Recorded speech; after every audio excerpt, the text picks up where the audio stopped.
इस नदी की धार से ठंडी हवा आती तो है, और नाव जर्जर ही सही लहरों से टकराती तो है, और एक चिंगारी कहीं से ढूंढ लाओ दोस्तों, इस दिए में तेल से भीगी हुई बाती तो है, इस दिए में तेल से भीगी हुई बाती तो है। नमस्कार, सत श्री अकाल, अस्सलाम वालेकुम और हर हर महादेव। मैं नीतीश नंदनी बेसिक शिक्षा के इस ऑनलाइन परिवार में आपका स्वागत करता हूं। तो कैसे हैं आप सब लोग और कैसा रहा आपका बीता हुआ कल? वो कल जो बीता वो कैसा बीता? जल्दी जल्दी उपस्थित हो जाइए, जो भी हैं, जहां भी हैं, जैसे भी हैं और जिस स्थिति में हैं। देखिए भैया, ये T20 का दौर चल रहा है, T20 का टाइम चल रहा है, एक तरफ IPL चल रहा है, तो हम जो हैं हम भी एक तरफ जो है PPL लेकर के चल रहे हैं। 20 मिनट 20 क्वेश्चन, ठीक है। तो इस आज का जो सेशन है ये static GK plus math plus reasoning सब पढ़ना है इसमें आपको, यानी जनरल टेस्ट का सेशन है। तो चलिए स्टैटिक जीके के प्रश्नों को हम डिस्कस करते हैं। सबसे पहले पहला प्रश्न क्या है? भारत में सबसे अधिक कहां सौर ऊर्जा उत्पादन होता है? राजस्थान में, गुजरात में, केरला में और तमिलनाडु में। 4 ऑप्शंस हैं। सबसे अधिक जो सौर ऊर्जा का उत्पादन होता है वो होता है राजस्थान में। कहां पर होता है? सबसे अधिक सौर ऊर्जा का जो उत्पादन है वो राजस्थान में होता है, ठीक है। अब राजस्थान की अगर बात कर लें तो राजधानी है जयपुर, मुख्यमंत्री हैं अशोक गहलोत, और गवर्नर हैं कलराज मिश्रा। गवर्नर कौन है? कलराज मिश्रा, ठीक है। चलिए अगले प्रश्न पर चलते हैं। भारत में पवन ऊर्जा का सबसे उत्पादक राज्य कौन सा है? मतलब सबसे अधिक पवन ऊर्जा जो है वो कहां पर उत्पादित की जाती है? पंजाब, तमिलनाडु, मध्य प्रदेश और झारखंड, ठीक है। Which state the largest producer of wind energy? तो इसका सही जवाब होगा तमिलनाडु। अब आपको करना क्या? आपको तमिलनाडु की कलई खोलनी है, यानी तमिलनाडु की राजधानी, मुख्यमंत्री और गवर्नर, ये तीनों चीजें आपको बतानी है। कहां? कमेंट बॉक्स में। कमेंट बॉक्स में तीनों चीजें बतानी है। हम कमेंट चेक करते हैं एक एक गधा का, जो नहीं बताएगा उसको हम बताएंगे बाद में, ठीक है। चलिए अगले क्वेश्चन पर चलते हैं। भारत में स्थापित कुल ऊर्जा क्षमता का कितना परसेंट पवन ऊर्जा में प्राप्त होता है? यानी what percent of the total installed energy capacity of the India derived from the wind energy? Wind energy से कितना परसेंट एनर्जी हम गेन करते हैं? तो इसका सही जवाब होगा 6%। 6% एनर्जी हम जो है पवन ऊर्जा से लेते हैं, ठीक है। चलिए अगला प्रश्न देखते हैं। भारत में पवन ऊर्जा का विकास कब हुआ? कह रहे हैं when did the wind energy start to develop in India? मतलब उससे पहले विंड एनर्जी पे काम नहीं होता था, लेकिन कब से विंड एनर्जी पर भी हवा को ऊर्जा की तरह यूज किया जाने लगा? उसका सही जवाब होगा 1990। 1990 से जो है हवा को भी हम लोग एनर्जी की तरह यूज करते हैं, एनर्जी के रूप में यूज करते हैं, ठीक है। आगे बढ़ते हैं। भारत में परमाणु ऊर्जा विनियामक बोर्ड कब स्थापित किया गया? 15 नवंबर 83, 18 नवंबर 85, 25 नवंबर 88। When was the atomic energy regulatory board established in India? कब स्टेबल किया गया था? तो इसका सही जवाब क्या होगा? 15 नवंबर 1983, यानी 15 नवंबर 1983 को, ठीक है।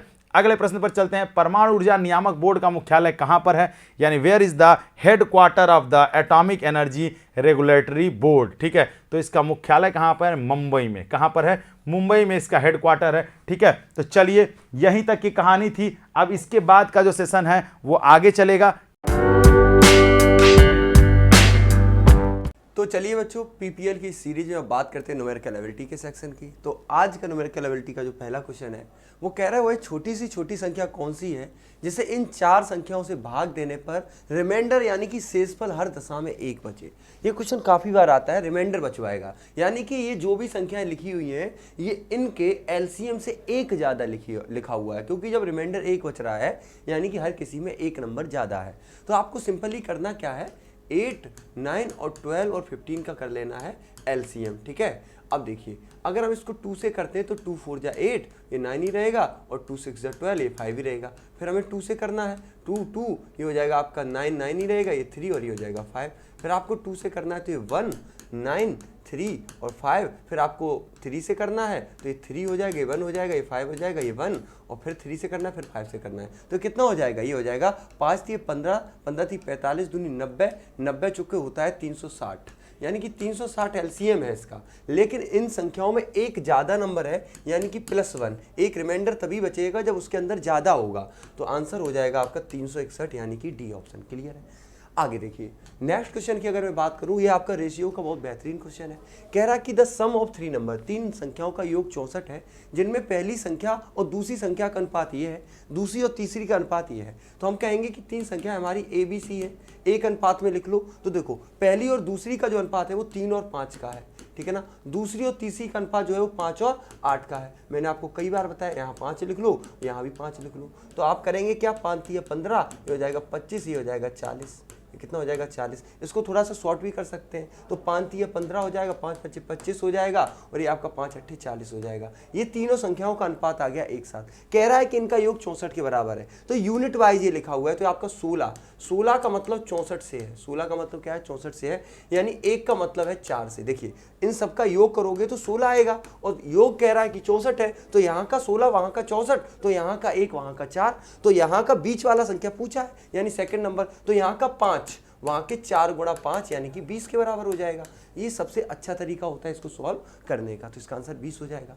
नेक्स्ट अगर हम इसमें देखते हैं तो कह रहा है कि a बराबर b का 4/5, यानी कि जो ये a है आपका, ये b का 4/5 है, ठीक है ना। और जो b है वो c का 5/2 है, c का 5/2 है। आपको क्या रेशियो चाहिए a और c का, तो देखिए अगर हम यहाँ से a और b का रेशियो निकालें, ab हो जाएगा 4/5 और bc हो जाएगा यहाँ से 5/2, ठीक है ना। आपको क्या चाहिए, डायरेक्ट a to c, तो आप इन दोनों को मल्टीप्लाई करा दो, ab bc, ये हो जाएगा 4 5 और 5 4, ठीक है ना। b से b कट गया, आ गया ac, ये 4 से 4 5 2 सॉरी 4 से 4 कट गया, 2 आ गया, तो आ गया 2:1, यानी कि आप a/c लिखेंगे तो आ जाएगा 2:1 का। कितना आ जाएगा, 2:1 आ जाएगा। आपका बी ऑप्शन यहाँ से क्लियर हो जाएगा, करेक्ट हो जाएगा। नेक्स्ट देखिए, नेक्स्ट आपका ये समचतुर्भुज का मैं पहले भी कराया हूँ, फिर क्यों करा रहा हूँ, क्योंकि बहुत इंपॉर्टेंट है। कह रहा है कि एक रोम्बस है, ठीक है ना। एक क्या है, रोम्बस है, समचतुर्भुज है, प्रत्येक भुजा इसकी 5 है, ठीक है ना। प्रत्येक भुजा इसकी क्या है, 5 है। अब कह रहा है कि इसमें से एक विकर्ण की लंबाई 8 है, तो हम जानते हैं विकर्ण इनको 90 डिग्री पर आधा आधा काटते हैं, तो अगर 8 है तो ये 4 है, ये 4 है, तो ऑटोमेटिक पाइथागोरस से ये 3 और 3 हो जाएगा, यानी एक विकर्ण दिया गया 8, दूसरा विकर्ण हमने निकाल लिया कितना, 6, ठीक है, दोनों विकर्ण आ गए। अब ये कह रहा है कि इसका क्षेत्रफल बताइए, तो आप क्या जानते हैं रोम्बस का क्षेत्रफल, कहते हैं कि 1/2 इंटू d1 इंटू d2, ठीक है। तो यहाँ से कहोगे 1/2, d1 का मतलब है 8, इसका मतलब है 6, तो 2 चौको 8, 4 छक्के 24, तो 24 वर्ग सेमी हो जाएगा। कितना हो जाएगा, 24 वर्ग सेमी हो जाएगा। कहाँ लिखा हुआ है, बी ऑप्शन में है। तो आपको ये वाला कमांड करना है रोम्बस वाले पे, ठीक है।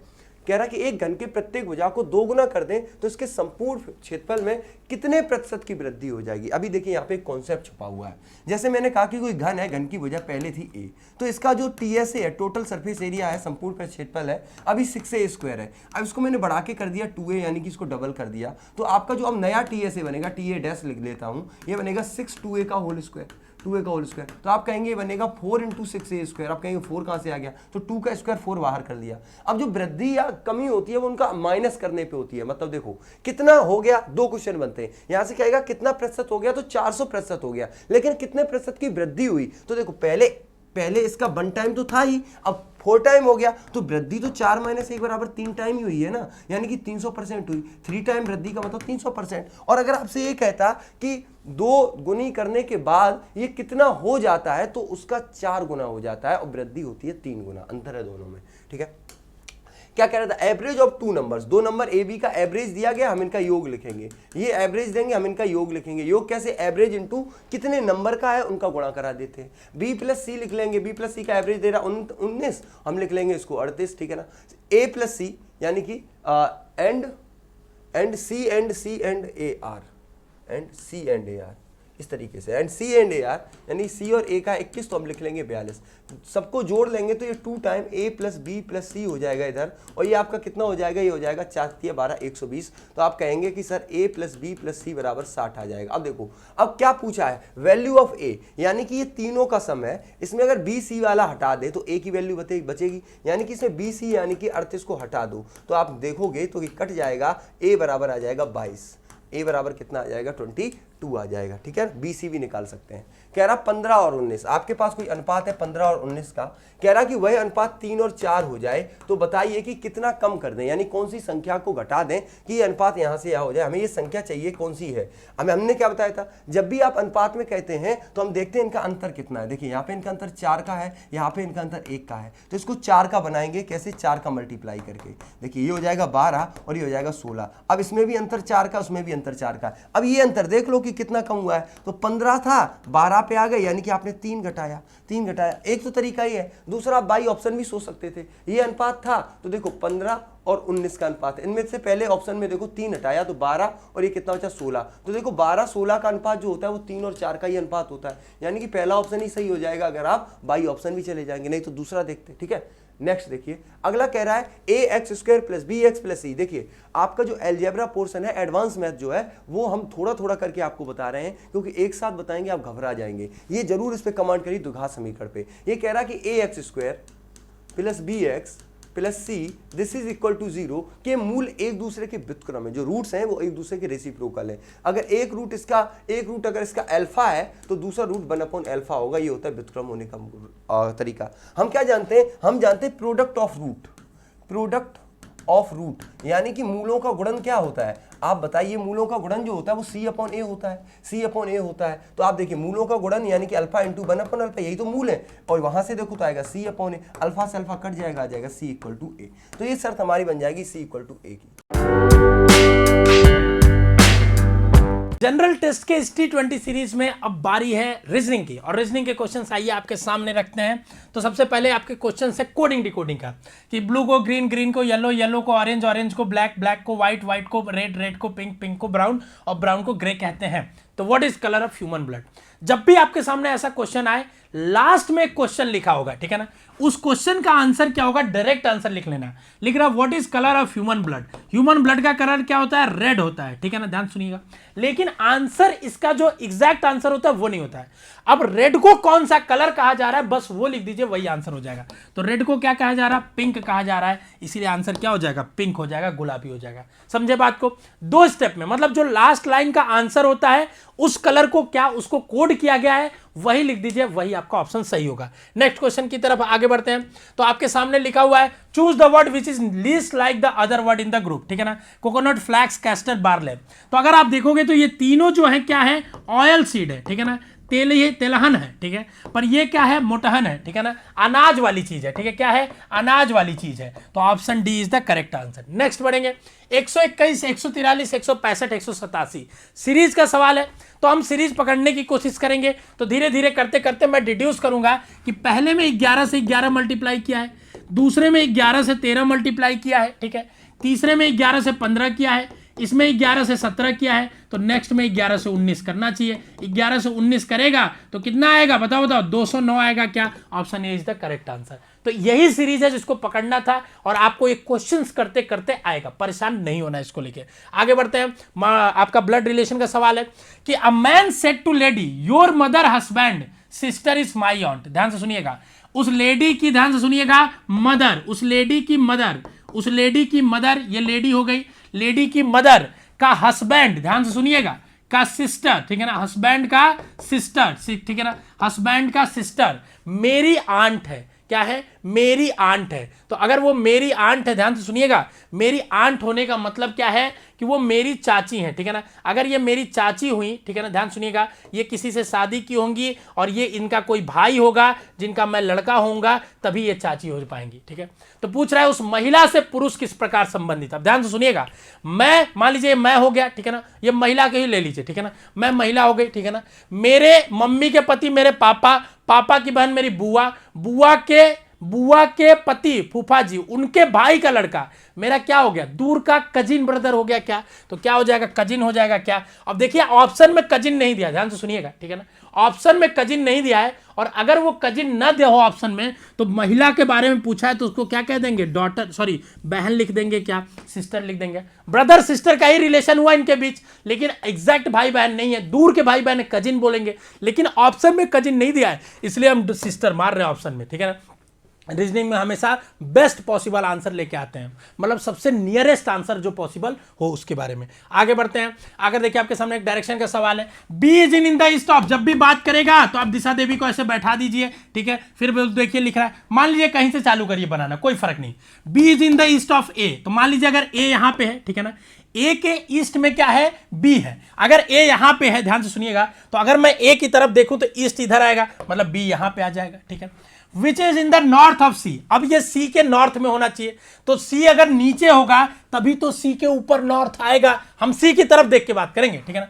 If P is in the south of C, P जो है इसके साउथ में है, तो इसका साउथ किधर होगा, इसका नीचे होगा, मतलब सी के भी नीचे कौन हो जाएगा, पी हो जाएगा। तो अगर एक्चुअली बनाए तो ऐसा हो गया ए बी सी और इसके नीचे भी पी हो गया, ठीक है। Then in which direction of B is P, B के किस डायरेक्शन में पी है, ध्यान से सुनिएगा, बी से पूछ रहा है, तो बी से पी किधर की तरफ है, साउथ की तरफ, बी से किधर की तरफ है, साउथ की तरफ, तो आंसर क्या हो जाएगा, साउथ हो जाएगा, ठीक है ना। ध्यान से सुनिएगा, जिससे पूछेगा वो पहला लेटर होगा हमेशा, ब्लड रिलेशन हो, डायरेक्शन हो किसी से। तो बी की किस दिशा में पी है, बी के किस दिशा में है, बी के साउथ में है, ठीक है ना, नीचे की तरफ है। आगे बढ़ते हैं अगले क्वेश्चन की तरफ। कौन सा है जो इसमें से अलग है, फीमर, पटेला, टिबिया, स्कल, ये तीनों जो है पैर की हड्डियां हैं, लेग की, ठीक है ना। सबसे बड़ी हड्डी जो होती है जांग की हड्डी, जांग की हड्डी को क्या कहते हैं, फीमर कहते हैं। इसके नीचे आपका घुटना आता है जिसमें क्या होता है, कटोरी होता है, जो पटेला होते हैं उस हड्डी को। उसके नीचे जो आपका ये पैर वाला सेक्शन है उसमें दो हड्डियां होती है, टिबिया और फिबुला, ठीक है ना। और उसके बाद ये स्कल क्या है, एक अलग ही पार्ट है। तो ये तीनों पैर की हड्डियां है और स्कल क्या है, बोन, अपना मतलब दिमाग का पार्ट है, ठीक है ना। तो यहाँ पे रीजनिंग आपका खत्म हो जाता है बच्चों, और आपको T20 में मजा आ रहा होगा। स्वस्थ रहें, मस्त रहें, खुश रहें, मन लगा के पढ़ते रहें और बताएं कि आपका आज 20 क्वेश्चन में कितना स्कोर रहा है, क्या आप अलग अलग तरह के क्वेश्चंस करके आपके अंदर कॉन्फिडेंस बढ़ रहा है और इससे आपका नॉलेज और इनहेंस हो रहा है कि नहीं हो रहा है। स्वस्थ रहें, मस्त रहें, खुश रहें। All the best, love you बच्चों।